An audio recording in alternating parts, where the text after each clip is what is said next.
What's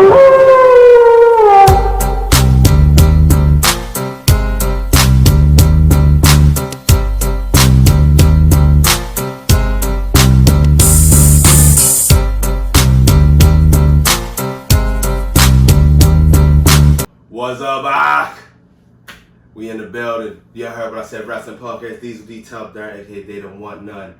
Happy New Year, everybody. And as we hit in the new year 2022, we're starting it off with WWE's Day One, emanating from the State Farm Arena in Atlanta, Georgia. Happy Day One. COVID has ravaged everything, including WWE. And with that, Roman Reigns tested positive for COVID, which would change the whole dynamic of the pay-per-view, the main event, and we'll give us one last match. But let's get into it. The kickoff show, tag team match to start off Day One. You had Ridge Holland and the Celtic Warrior Sheamus going up against Ricochet and the Swiss Cyborg Cesaro. Interesting match on the kickoff. Ridge Holland got injured by a missed botch from Ricochet. He was out the match. In return, they took Ricochet out of the match with a white noise on the outside, which pretty much like a singles match to end off the kickoff.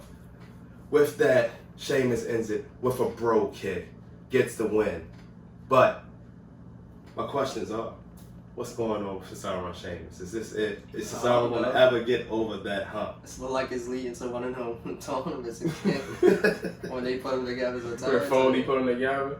Best out of 7, sir. Yeah, they put Ridge Holland with Sheamus for a reason, and they just would not let his former bar buddy get Cesaro gotta find a way to get one win over.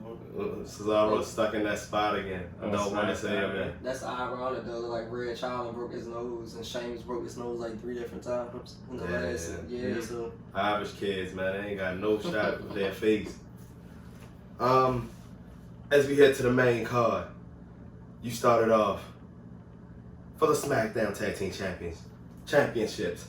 It's your Day Ones. It's your SmackDown Tag Team Champions. Jimmy and Jay, the Usos, the Bloodline, going up against Sir Kofi Kingston, King Xavier Woods, the New Day, trying to get another championship to add to their belt. If you've seen any New Day Usos tag match, they're all fucking fire. This was no different. The momentum looked like for most of the match it was the New Day. But them Day Ones, they hit up strong. And at the end, out of nowhere, it wasn't an alley-oops. It wasn't a double oops. It was a 3D. No, it was a 1D. A 1D, as the Usos called it, for the win. And it's still your tag team champions.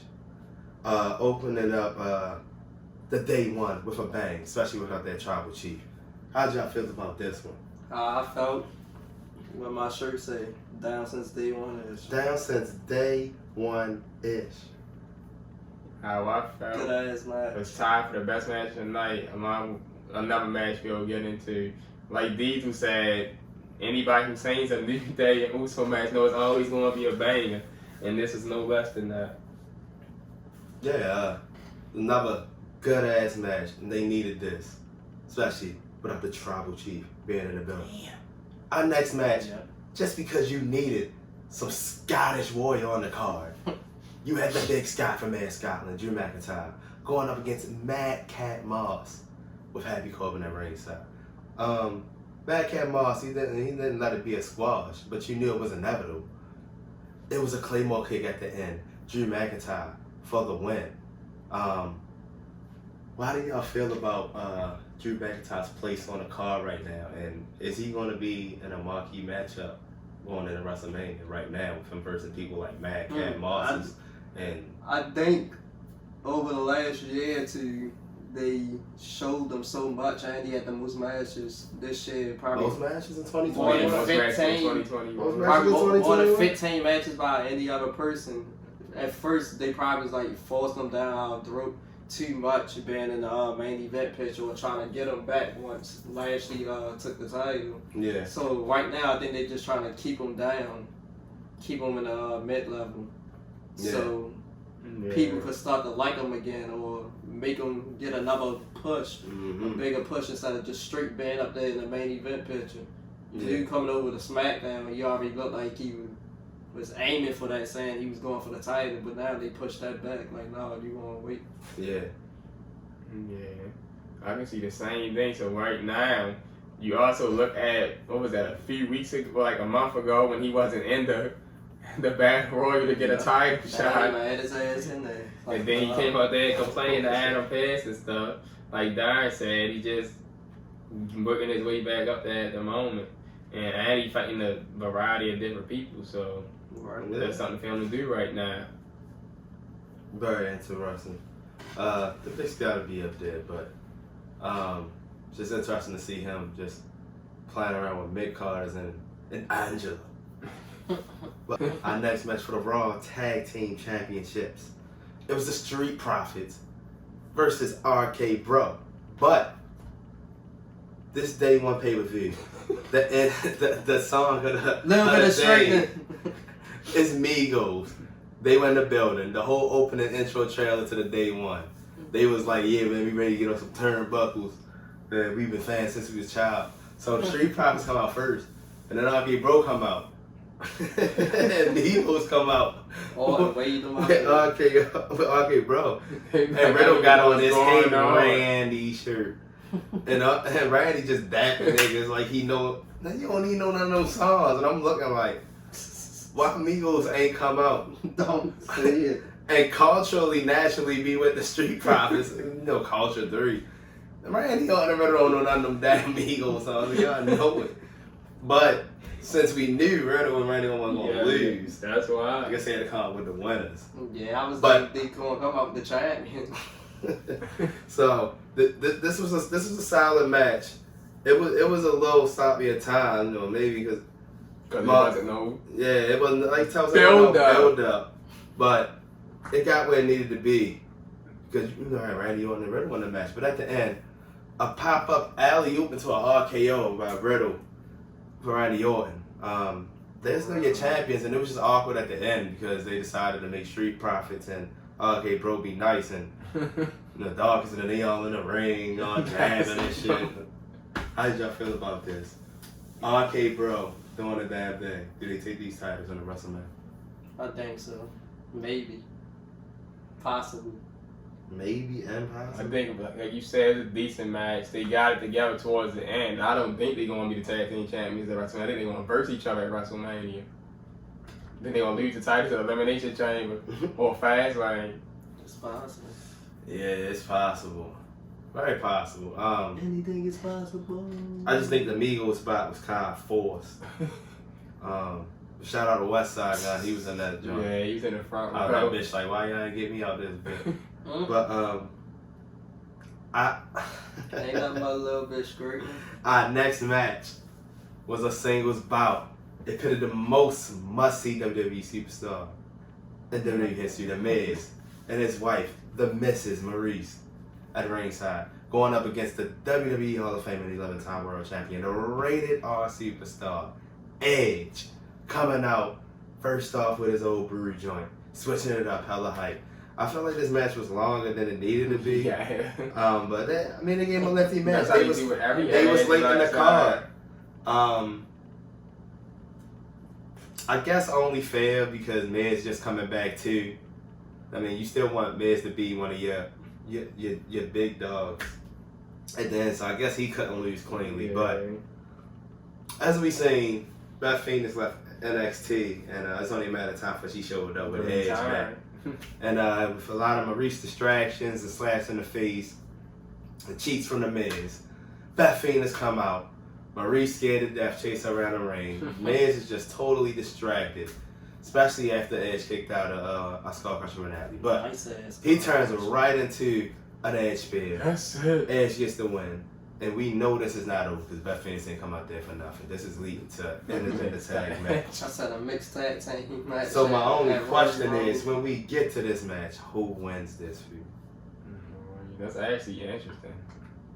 Do you let the most must-see get away with it? Because you're invested in the Miz. Yeah. You're in your second season of Miz and Mrs.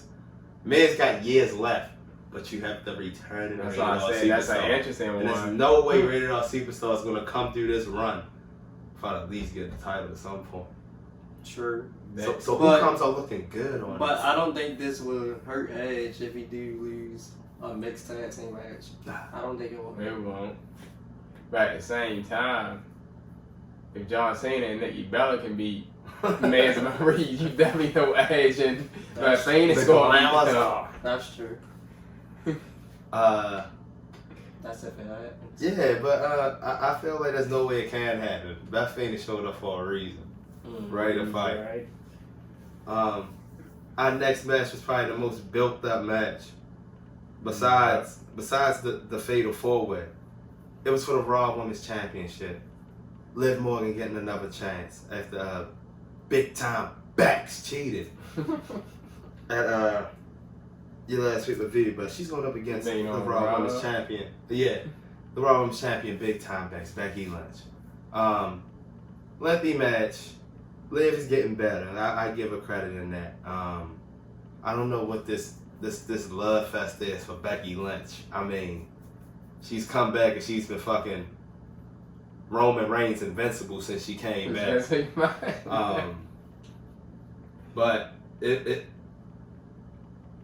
I didn't expect Liv to just lose from that switch manhandle slam like that, and then especially with Becky trying to make it seem like she was trying to cheat, but it didn't happen. So it was a clean win. So is this over for Liv Morgan, or do we stretch this another 4 weeks to Royal Rumble? You might can stretch it, Royal. You might can stretch it, but my question is, I don't think she's gonna get what's another the match point out of the it. stretch if we're gonna get the same result? I don't think she's gonna get another match out of it. The storyline could stretch, but I don't think she get another title match. Like she could come out on Raw, try to attack, and then Becky Lynch just attack and finish her off. Yeah. Like leave me alone. You ain't getting another shot. Go somewhere. Yeah. Try to win a Royal Rumble or something. But our main event. They talking about Johnny Knoxville getting a Royal Rumble. That's one entrant already. Our main event was supposed to be the Tribal Chief versus Brock Lesnar, but because of Roman getting COVID and them not telling anybody until an hour before, even though we knew somebody got something because you took other people off of live shows. So one person had something. Everybody was there, except for the Tribal Chief, so we know he's the one that got it. But they decided, as WWE always do, to take even though all y'all brought these tickets, cards always subject to change, so we're not gonna tell you motherfuckers that we changing the main event until 6 o'clock. I'll be for the show. But there was still the Beast. So they added the Beast to the Fatal 4-Way and made it a Fatal 5-Way. And when you look at the match poster and see Brock Lesnar in the front, something just doesn't sit right with me. So I already knew what I was going into. It just threw He put him in a When it was just Biggie and Seth, I thought Biggie still had it. Or even Seth, I wouldn't have been mad. And when Kevin Owens got added, I just automatically knew Big E was keeping. But then the Almighty entered the picture, and the Almighty era looked really damn good. And then here comes Brock Lesnar at 6:01 p.m. on day one, entering the fray. God damn it, let me just tell you. The main event was supposed to be Brock Lesnar and Roman Reigns. But because of that, they gave us a fucking classic to start off 2022, because you had 5 big dogs that could dish out pain, but damn it, they could take just as much pain who was dishing out. And Brock Lesnar got his ass whipped from the beginning. Speared through the motherfucking barricade by the Almighty. Kevin Owens and fucking Seth Rollins working together as a fucking balanced tandem, double teaming everybody. Next tag team champions. They stale chairs to both Lashley and fucking Brock Lesnar. Mm-hmm. They almost took fucking Lashley to the table, but Big E came and saved the day. He took Lashley to the table with basically a fucking rock bottom. But this was a damn good match. Brock Lesnar started it off, suplex cities before everything went down, but then he got back in the match. F5s out of nowhere, but everybody started to get momentum out of nowhere. But damn it, at the end, F5, after it looked like Big E had it all, goes for gets the big ending on Lashley. Then he goes for it on Brock Lesnar. He reversed it. F5, pins your champion. And ladies and gentlemen, again, the start 2022, the Beast Incarnate is your champion again. And it just hurt that Big E once again, a New Day member had to be a casualty to Brock Lesnar to be successful. Right. First of all, we had face Brock Lesnar now. I just felt like you had a much better storyline waiting without your champion getting pinned in a fatal 5-way. It just makes it definitive when the champion gets pinned. But Brock Lesnar's the champion. How do you feel about that? With him entering the match literally an hour before the show. As soon as I seen that, I was like, damn, he might win. As soon as I seen it. I feel like they made the best out of the situation since Roman wasn't there and made the match a real good match. Definitely. Yeah. That's a takeaway from that. Now, all plans might be changed. Now, Because of one another thing. thing is Bobby Lashley. But now, as you talk about changes, of course, looking on the rumor mill after the pay-per-view, a lot of people, for some reason, are leaning towards thinking it's going to be title versus title, Roman versus Brock, and them for some reason wanting to unify the title. But why would they unify the titles when you clearly got two brands? Exactly. But those two brands are sponsored by networks, so that's money. It's not just for fun anymore. This is Fox versus USA. So it can't go down like that. You have to have two major titles. Mm-hmm. So automatically, I don't know why people's going that route. We have to look at all the things that played out at the end of the match. Who stood tall at the end of the match? Because it wasn't Brock. His ass was hurt holding the belt. But Bobby Lashley was outside the ring, up, staring the shit out of Brock Lesnar. And that, for the first time in their history, we seen Lashley and Brock in the same match. Yeah. And they both gave each other hurt. Then we gonna get them one-on-one. Why won't we finally give the people what they want, as Excalibur says at AEW? It's time for the Almighty Era, but we have face Brock. Look, they both faces. I don't know why it's so hard to always have face versus face, but give us the Almighty Bobby Lashley versus Brock Lesnar. WrestleMania. And it writes itself. Since Brock won the title, Bobby Lashley wins the Royal Rumble. It's easy. Sets up a feud for them to finally have a shot. I don't know what y'all plan on doing with Roman now that he didn't versus Brock, but he's clearly on his way to beat. He gonna beat the Fiend in 3 days. So with Royal Rumble 4 weeks away, what's next for Brock? And what's next for Roman? Since they never got the chance to find Brock, he's the WWE champion, so that's gonna be on Raw. And since he claimed he's still a free agent, he still could go to SmackDown. And he also claims that Paul Heyman is still his advocate.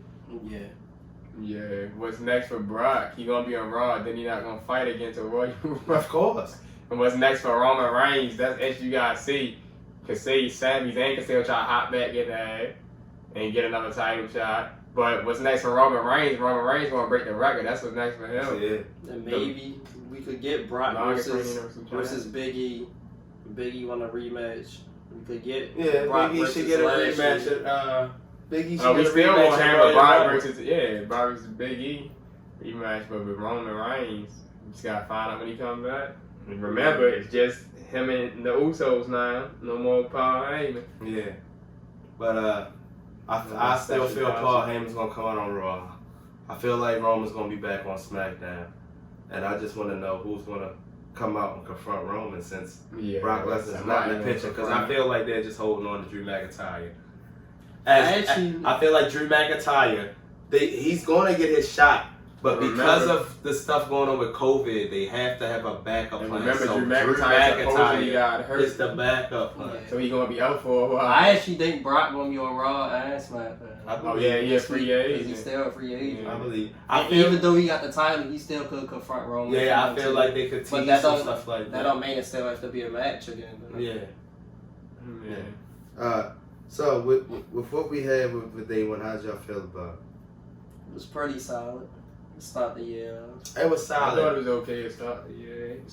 Especially with having those matches with like we said, the Usos and and the Fatal We got two real good matches out of it.